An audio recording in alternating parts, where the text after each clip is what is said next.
Bonjour, bienvenue à votre émission de la Victoire de l'amour. J'espère que vous allez bien. Ce premier dimanche du mois de novembre, on dit souvent que le mois de novembre est le mois des morts. Moi, j'aimerais mieux dire que le mois de novembre est le mois de la vie éternelle. Aujourd'hui, en ce début novembre, on vous présente un film exceptionnel qui s'intitule Éternam. C'est sur la vie après la mort, cette espérance que nous avons comme croyants et de se dire finalement que la mort n'est qu'une illusion. Écoutez bien les témoignages de gens qui ont vécu des deuils, mais qui ont cette espérance qu'un jour, on se retrouvera tous avec celui qu'on aime tant, qui est Jésus. Alors, on regarde ça ensemble, Éternam. Si tu m'as donné ta vie, je te donne la mienne. Dans le froid de la nuit, mon cœur t'appartient.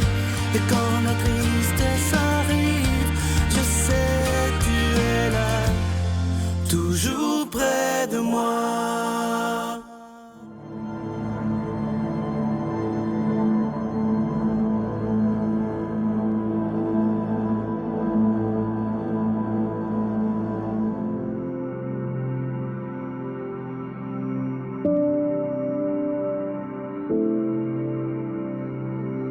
J'étais en réunion avec un collègue et mon responsable. Et Sophie m'a appelé plusieurs fois, a essayé de m'appeler.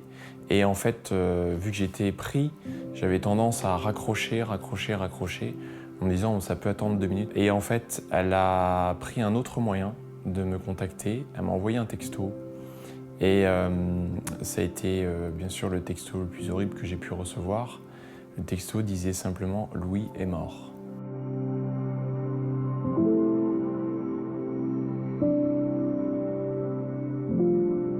Je reçois un coup de fil alors que j'étais en cours. Et bon, forcément, je décroche pas. Et ce qu'il y a, c'est que l'appel, il recommence 2, 3, 4 fois. Donc je me dis, bon, c'est maman en plus qui m'appelle, il faut peut-être que je réponde. Donc je demande l'autorisation de sortir de cours. Et là, j'ai maman au téléphone qui me dit, écoute Marin, j'ai quelque chose à te dire. Il y a papa qui a eu un accident après avoir fait un footing. Il est à l'hôpital. C'est pas grave. Mais je voulais quand même t'appeler parce que, bon, il est à l'hôpital. Et à ce moment-là, en fait, moi, j'ai pas du tout réalisé l'ampleur de ce qui pouvait se passer.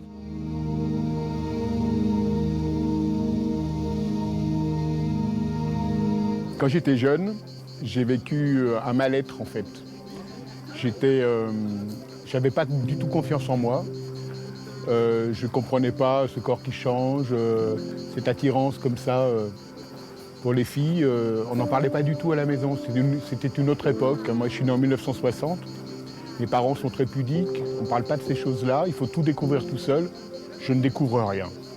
Je commence à avoir des problèmes de manque de confiance. Et puis, je suis attiré en même temps par les gens différents qu'on rejette. Je rencontre des punks. Je deviens punk. Je découvre les drogues. J'ai commencé à me mutiler parce que je n'avais pas de copine. Des années passent et puis jamais, rien. C'est le vide total, quoi. Et là, tu te dis, mais je suis pas normal. C'est pas normal d'être comme ça, donc je dois pas être comme les autres. Et on commence à ne plus s'aimer soi-même et à se faire du mal. Mais il me manquait quand même ce besoin d'amour. Parce qu'en fait, on a un besoin d'amour tous autant qu'on est. Et comme personne ne me parlait, j'ai commencé à parler au ciel, en fait. Et j'ai commencé à parler au ciel en lui disant, écoute, je ne sais pas si tu existes vraiment, mais moi, avant de mourir, parce que j'étais sûr que j'allais mourir, avant de mourir, je voudrais vivre une histoire d'amour. Une, pour savoir ce que c'est, quoi.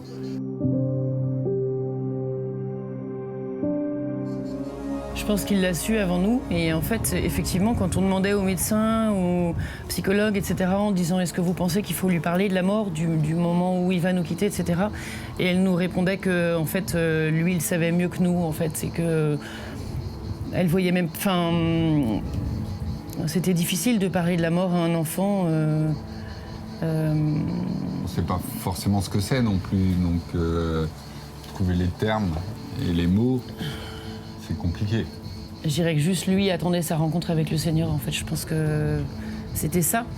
Et de fait, au tout début de sa maladie, en fait, il a été tout d'abord hospitalisé à Necker pour savoir ce qu'il avait. Et après une opération, il s'est réveillé et il m'a dit « Maman, ça veut dire quoi être condamné à mort ?»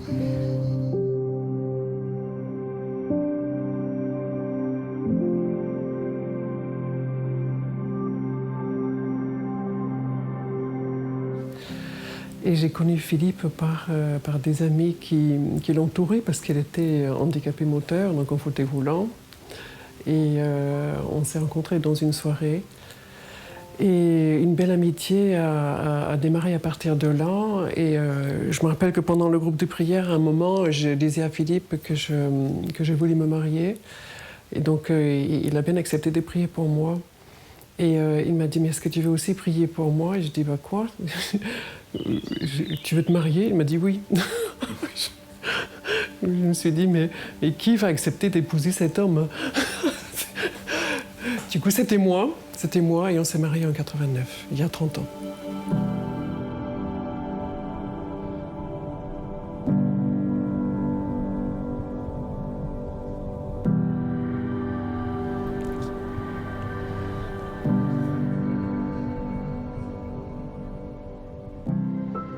Ici, on est dans un endroit tout à fait exceptionnel puisque nous sommes au couvent, là où Padre Pio a vécu 50 ans de sa vie. Alors le lien que j'ai avec Padre Pio, c'est d'abord celui de mon père, parce que c'est à travers mon père, puisque il a été le premier fils spirituel finalement de Padre Pio et il a vécu pendant 3 années dans la cellule voisine de Padre Pio, donc juste derrière là où nous sommes. Donc à côté de la cellule numéro 5, mon père a été finalement le proche des proches, celui qui va lui servir la messe et un peu son homme à tout faire. Alors à travers ça, la question est de se dire mon lien personnel. Mon lien personnel, c'est intéressant parce que finalement il a 10 ans, parce qu'il faut partir 10 ans en arrière. En 2009, quand le corps du Padre Pio, finalement a été exposé aux fidèles, juste 2 semaines avant le 20 septembre 2009, un ami me dit « Mais il faut absolument que tu viennes à San Giovanni parce que le corps de Padre Pio va être encore exposé là et après ça sera terminé. » Et je suis venu un peu, on pourrait dire par hasard, si on ne met pas la providence derrière. Et ici, j'ai eu une rencontre. Et finalement, parce que j'ai franchi, comme on a fait aujourd'hui, les portes de ce couvent pour rentrer dans ce jardin. Et dans ce jardin, j'ai rencontré un des capucins qui est le père gardien.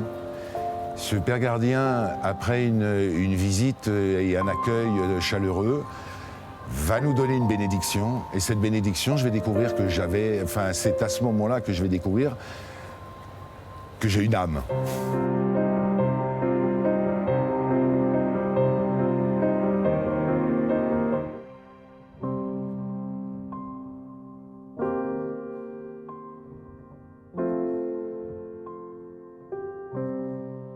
Louis est décédé d'une grippe maligne de type B, qui est une grippe très très puissante et qui met à plat toutes les défenses immunitaires. Et malheureusement, il a eu un staphylocoque doré qui s'est retourné contre lui et qui a fait une infection respiratoire.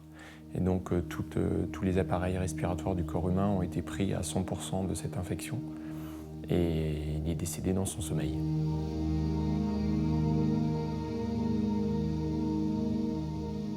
Et là, je n'ai pas été exaucé comme ça, en un claquement de doigts. Et puis un jour, j'ai rencontré la femme que j'avais appelée. C'est Géraldine, 9 ans moins que moi, magnifique, belle blonde aux yeux bleus, à croquer, quoi.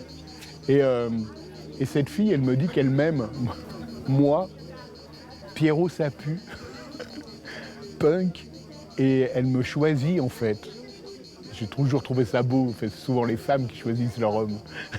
Et là commence une véritable histoire d'amour magnifique, qui allait être jalonnée de problèmes, très vite, de problèmes de santé. Il s'avère que Géraldine avait contracté le sida lors de premières relations amoureuses. Et moi, j'avais eu 2 relations sexuelles avec 2 filles qui traînaient dans la bande de punk. Des filles faciles, tu sais, ces filles qu'on juge. Ah, mais on est bien content qu'elles soient là quand on vit dans la misère sexuelle. Et voilà, une des 2 était contaminée et elle m'a refilé le bébé. Les parents qui pensent à la mort subite du nourrisson, moi ça m'a jamais effleuré l'esprit. J'avais l'impression que ça n'arrivait qu'aux autres. En fait, quand je voyais la télé, je me dis ah bah c'est moche, c'est vrai que j'avais un peu de peine pour les gens, mais jamais en fait ça m'atteignait personnellement.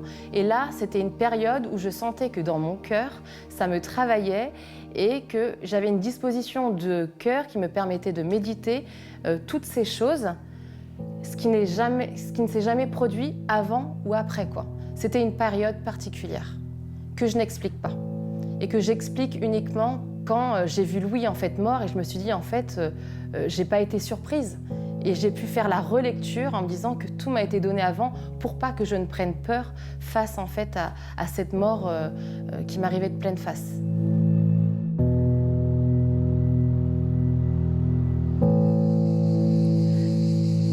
La vie de Philippe n'était pas en danger, mais sa santé se dégradait et se trouvait de plus en plus handicapé, lourd. Hein. Il est parti dans le sud pour un mois de rééducation. Et je devais le rejoindre pour fêter notre 21e anniversaire de mariage. C'était au mois de juin. Il m'avait dit amène le champagne. Et dans la nuit, on m'a appelé à 4h du matin pour me dire qu'il était décédé. Et en fait, c'est sur le trajet du retour qu'on m'a expliqué que c'était quand même un tout petit peu plus grave que ce que les médecins avaient pu dire au début. Je me souviens d'être allé le voir à l'hôpital et de le voir aussi affaibli, de le voir aussi maigre aussi. Ça a été un vrai choc. Et juste, j'ai fondu en larmes, j'ai même pas réussi à articuler un mot. Je suis resté 10 minutes là à pleurer et je suis sorti. Le sida, tu sais, c'est des défenses immunitaires qu'on a en moins dans le corps et c'est l'opportunité pour plein de maladies de se développer. Et puis après, voilà, elle a eu un cancer de l'utérus, une cochonnerie. Et elle est décédée de ça, Géraldine, à 32 ans.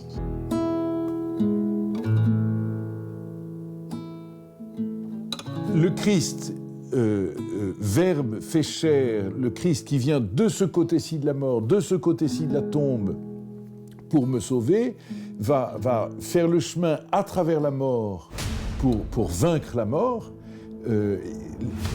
Il est vainqueur de la mort parce que sa mort à lui n'est pas une peine qui lui tombe dessus, sa mort à lui c'est un don parce qu'il donne sa vie.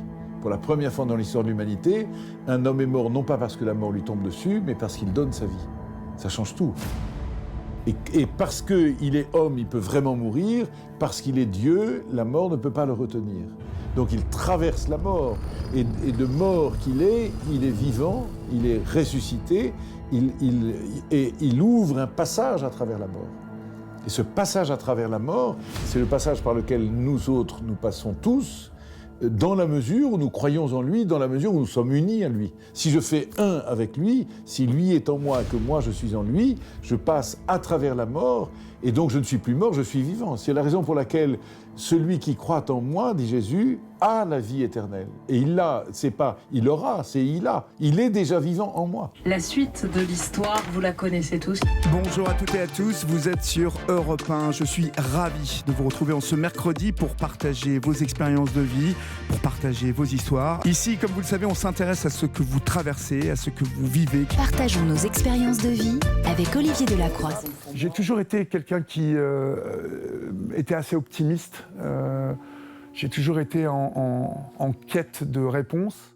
Bien évidemment, je ne vais pas te dire que les épreuves de la vie et la perte de Théo ne m'a pas mis un genou à terre. Une des artères principales du cœur n'a pas grossi en même temps que tous les autres organes. Et en fait, il a fait un infarctus dans mes bras 2 mois après sa naissance. 1 an avant, j'avais perdu mon père, avec qui j'avais partagé 33 ans de ma vie.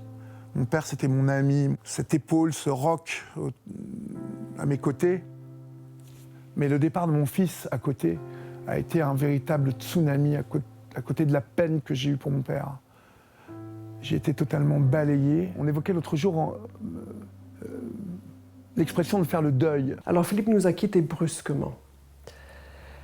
Je me suis réjouie en le voyant au funérarium. Et j'ai trouvé ça incroyable que je puisse me réjouir à la mort de mon époux. Parce que je savais qu'il était parti, je savais qu'il était en paix, les douleurs se sont arrêtées, il ne souffrait plus. Mais après, pour moi, a commencé le chemin sans lui. Donc, super Philippe, super, mais moi, je me suis retrouvée dans un grand vide. Un vide immense, enfin c'est indicible. Pendant 2 ans, j'ai pas pu parler. Et je comprends les personnes qui ne peuvent pas parler, qui ne peuvent pas mettre des mots sur la douleur qu'ils ressentent. J'étais un peu en colère après Dieu, mais quand Théo est parti, ça a été je te dis, un tremblement de terre, un truc qui te balaye et qui fait que tu n'as plus de notion de temps, tu as l'impression de tomber dans un tuyau où tu ne peux pas t'accrocher, où les parois sont lisses et tu ne fais que tomber en fait. Cette impression, tu sais, je ne sais pas si tu as déjà rêvé de ça, de tomber, de continuer à... Tu vois, avec ce truc, cette sensation de trou d'air là. Ce n'est qu'à partir du moment où il est parti que je me suis rendu compte de l'importance qu'il pouvait avoir, tout simplement. C'est comme beaucoup de choses dans la vie, tu t'en rends compte trop tard. Il y a des situations où il est trop tard, même si on entend souvent il est jamais trop tard. Dans ce cadre-là, la présence physique, en fait, elle est essentielle. Et du coup, oui, pour ce genre de choses, il est trop tard. Parce que tu peux plus aller le prendre dans tes bras. Tu peux plus aller le voir et lui dire ce que tu pensais vraiment au fond de toi. Moi, je lui ai jamais dit... Je pense que je lui ai jamais dit que je l'aimais. Ou peut-être 1 ou 2 fois. Enfin, on se le disait pas. J'ai pas pu lui dire au revoir. Je ne sais pas comment il est mort. C'est très important, ça, pour les personnes qui partent, qu'on puisse leur dire au revoir, parce qu'ils partent sur un chemin qui est autre. Enfin, et puis on leur dit au revoir, c'est une autre étape. Ils sont à la fin d'un voyage. Mais moi, je me sentais que j'étais volée de quelque chose. Et ça n'a pas arrangé mon deuil. Enfin, mon deuil, quand on parle du deuil. Alors, il y a des choses très intéressantes à dire sur le deuil. J'ai lu dernièrement, c'est Martin Steffens, c'est un philosophe qui dit qu'on ne fait pas le deuil nous fait. Je ne vais pas te dire que je n'ai pas traversé des moments de doute quant à ma foi, quant à même la nécessité de rester sur cette terre et de suivre mon fils. Je devais intégrer la vie sans Philippe. Et le deuil qu'on va vivre va être à la mesure, enfin ça va être à la proportion de l'amour qu'on a vécu.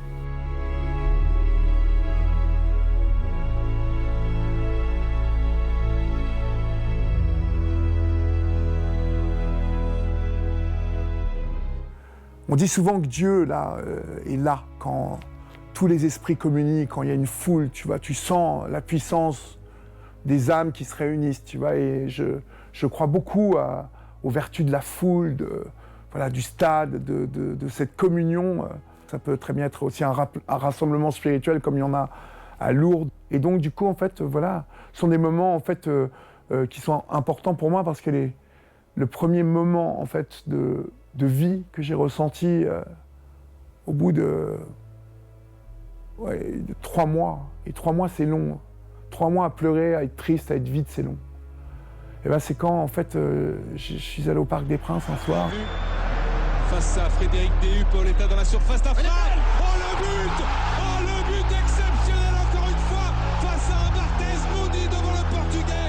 Pedro, Miguel, Paoletta. Et où, en fait, Paoletta, à l'époque, qui était l'avant-centre du Paris Saint-Germain, a marqué un but d'anthologie.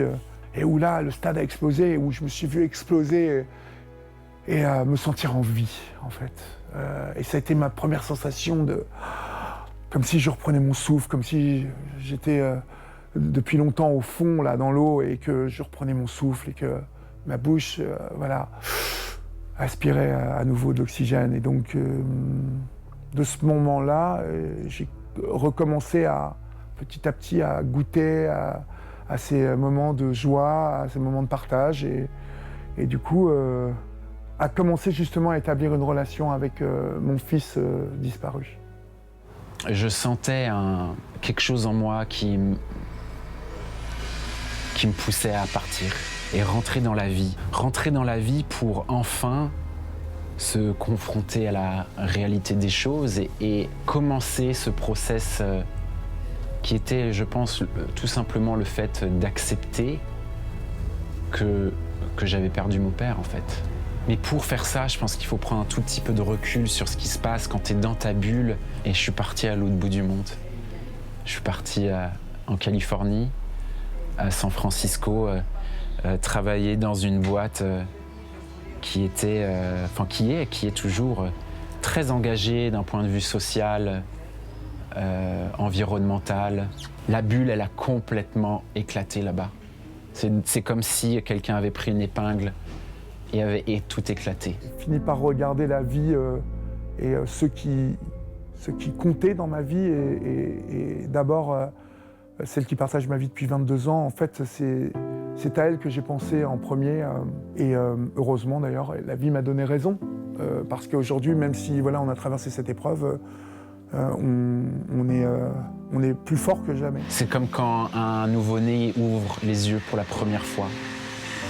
Il va pas tout voir très clairement, mais il va être ébahi par les couleurs, les odeurs, les sons, tout ça. Il découvre quelque chose de très nouveau. Et pour moi, c'est l'acte fondateur de ce que je fais aujourd'hui. C'est presque une renaissance, en fait.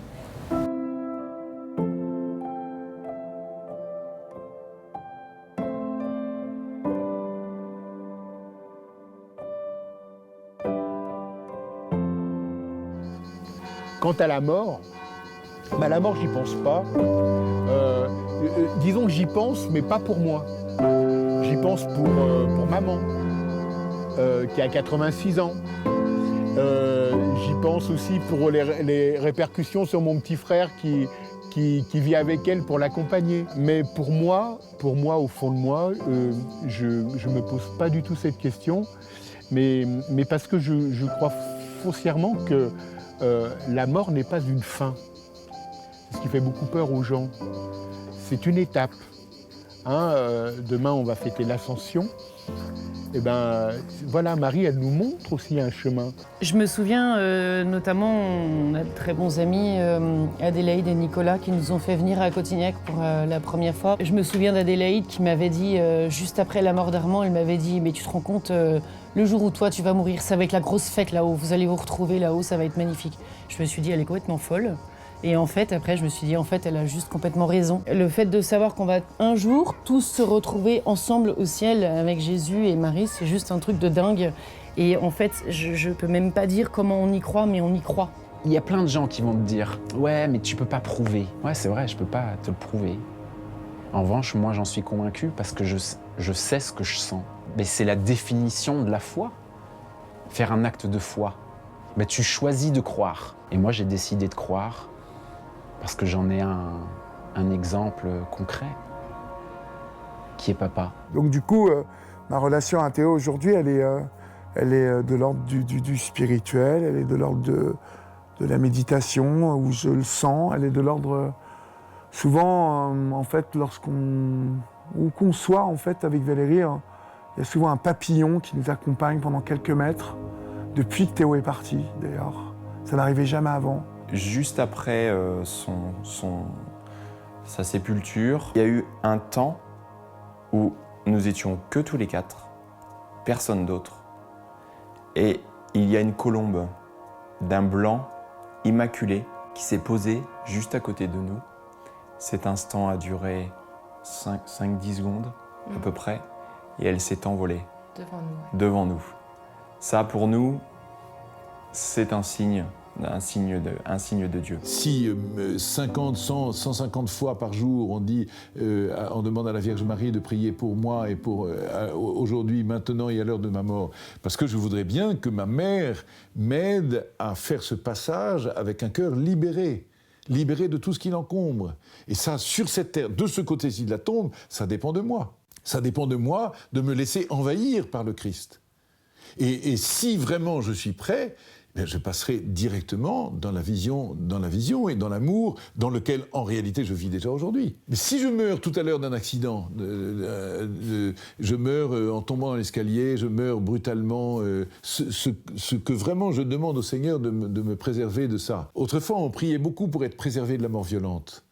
Aujourd'hui, je vois beaucoup de gens qui voudraient mourir dans leur sommeil. Mais moi, je ne veux surtout pas mourir dans mon sommeil. Je veux mourir les yeux ouverts pour voir Dieu qui vient. Je ne veux surtout pas qu'on m'empêche, et je ne veux surtout pas qu'on me vole ce moment-là. C'est le moment le plus important de ma vie. Aucun moment n'est plus important que celui-là. Je passerai ma vie à préparer ma mort. Parce que c'est le moment de la rencontre.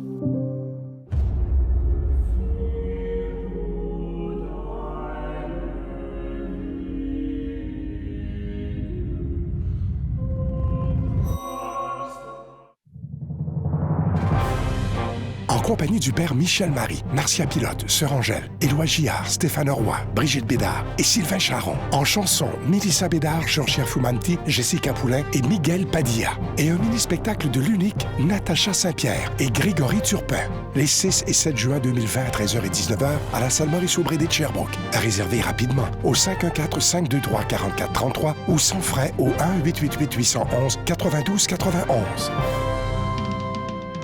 Je suis tellement content de vous parler de ce beau cadeau du mois de novembre. Il s'agit de l'Ange de Noël, la collection 2019. Il y en a qui les collectionnent depuis plusieurs années d'ailleurs. C'est un Ange de Noël en épinglette de couleur bronze et argent antique orné de zircon. Et le petit ange, il est déjà béni. Je vous rappelle que vous le recevez avec un don de 25 $ et si vous en voulez 2, avec un don de 40 $. Et il y a parfois des gens qui se disent, mais comment se fait qu'ils parlent d'argent d'une émission où on parle de foi? C'est simple, c'est tout simple. Hein? C'est qu'on doit payer pour être à la télévision, que ce soit pour la production et la diffusion. Mais imaginez, ça fait maintenant plus de 24 ans que cette émission existe grâce à chacun et chacune d'entre vous. Je vous donne l'adresse. La Victoire de l'Amour, casier postal 120, succursale Boucherville à Boucherville, le J4B 5E6, je vous la redonne. La Victoire de l'Amour, case postale 120, succursale Boucherville à Boucherville, le J4B 5E6. Également par téléphone, par carte de crédit du lundi au vendredi de 8h30 à 16h30 dans le 514-523-4433, 523-4433 ou sans frais le 1-888-811-9291, 1-888-811-9291 et aussi sur notre site Internet. Vous savez que c'est un moyen très efficace et très sécuritaire de faire votre don. Évidemment que c'est très rapide également pour recevoir votre cadeau du mois. Il s'agit du www.lavictoiredelamour.org. Alors, je vous rappelle ce magnifique cadeau du mois de novembre. Il s'agit de l'Ange de Noël collection 2019. Et c'est une épinglette, évidemment, de couleur bronze et argent antique, ornée de petits zircons. Et le petit ange de Noël, il est déjà béni. Merci de tout cœur de votre grande générosité et merci de votre prière. Qui n'a jamais rêvé de recevoir une lettre du Christ? Eh bien, la voici. Le tout nouveau livre du Père Michel Marie, D'un amour brûlant, aux éditions Artege. Enfin disponible au Québec dans toutes les bonnes librairies. Dans le cadre des festivités du 25e anniversaire de la Victoire de l'Amour, nous vous invitons à un pèlerinage inoubliable en France, en compagnie du Père Michel Marie, Brigitte Bédard, Miguel Padilla et la participation occasionnelle de Sylvain Charon. Nous visiterons Lourdes, Saint-Malo, Mont-Saint-Michel, Lisieux et Paris. Nous assisterons au spectacle musical Bernadette de Lourdes qui attire des foules du monde entier. Célébration eucharistique avec le Père Michel Marie, du 25 septembre au 6 octobre 2020. Information 1-877-277-4412. La Victoire de l'Amour remercie Plancher 440 et ses partenaires Beaulieu Canada, la référence en couvre-plancher, et Impex, pour des projets mur à mur. J'espère que cette émission vous a plu. Alors, je vous rappelle ce merveilleux anniversaire qui s'en vient de la Victoire de l'Amour. 25 ans d'amour qui aura lieu au mois de juin 2020, les 6 et 7, à la salle Maurice-Aubry de Sherbrooke, là où tout a commencé. Et évidemment, vous savez qu'il y a des autobus d'organisés un peu partout au Québec avec Expression Voyage. Vous pouvez réserver avec eux au 1-877-277-4412. Vous pouvez réserver vos billets également à notre bureau. Vous connaissez les numéros. Et là, il y a des gens qui appellent au bureau. Et là, il y en a de plus en plus qui disent « Bien, moi, je suis de telle ou telle région. J'aimerais organiser mon autobus. Est-ce que je peux? Bien entendu que vous pouvez. Alors, vous téléphonez au bureau, vous parlez à Yolande et elle va bien s'occuper de vous pour vous réserver de bonnes places à la salle Maurice-Aubry. Mais là, je vais prendre le temps, il me reste quelques secondes, de vous dire les billets se sortent tellement vite que si vous avez le goût de venir, attendez pas l'année prochaine. Il risque d'être trop tard et ça va être plein parce qu'à chaque fois qu'on fait quelque chose, c'est toujours complet. Alors, si vous décidez de venir avec nous l'année prochaine en juin, prenez pas de chance et réservez donc maintenant. Vous savez que ça aura lieu les 6 et 7 juin 2020 et je vous promets une fête de la foi absolument extraordinaire parce que 25 ans, ça se fête. À demain. Bye.